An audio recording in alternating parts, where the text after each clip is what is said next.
Hello and welcome to Old Nintendo Gamer and Son. This is our daily concise Nintendo news roundup on November the 9th, 2020. And if you don't want to miss a single one, then hit that subscribe button and give us a like.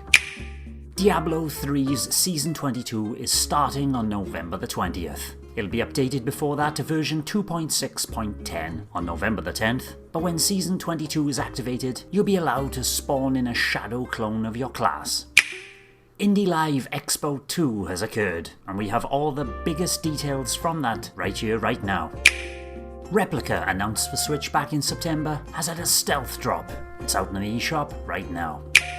2D action roguelike Ruin of the Reckless has been confirmed to come to the Switch, with no release window just yet. Spacelines from the Far Out is coming to the Switch in 2021. This is a procedurally generated co-op adventure. Speed Limit, a fast-paced retro-style shooter, is coming to the Switch and it's scheduled for a Q1 2021 release.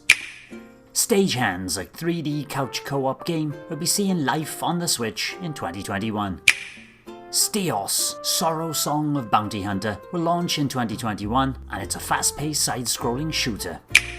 And at the end of the stream of Indie Live Expo 2, they announced that Indie Live Expo 3 will be held sometime in 2021.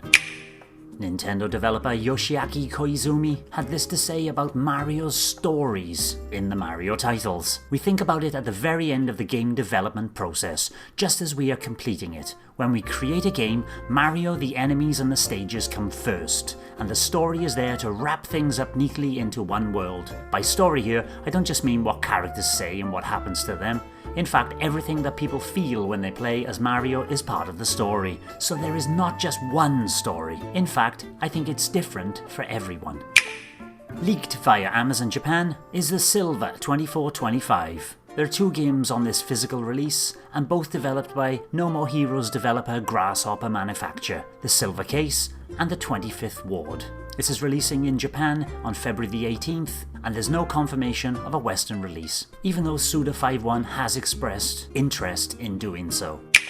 There's one round of Nintendo Switch maintenance affecting the Switch parental controls on iOS and Android's apps. This is taking place on November the 9th at 5 AM in the UK through to 6 AM. La-Mulana and La-Mulana 2 have both been updated to version 1.0.2 and 1.0.4 respectively. They both have fixed some visual background glitches, music glitches, and other bugs throughout.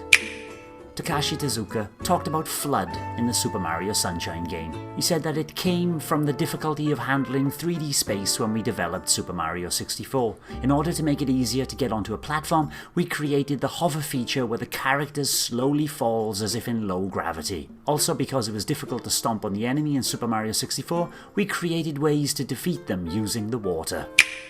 And lastly today, Mortal Kombat 11 Ultimate was announced last month, and it was only to be released digitally on the eShop on Switch. It seems, however, that Amazon UK has a physical version of Mortal Kombat 11 Ultimate listed for Switch that clearly states a cartridge is included. There's no news whether this will carry over to North America.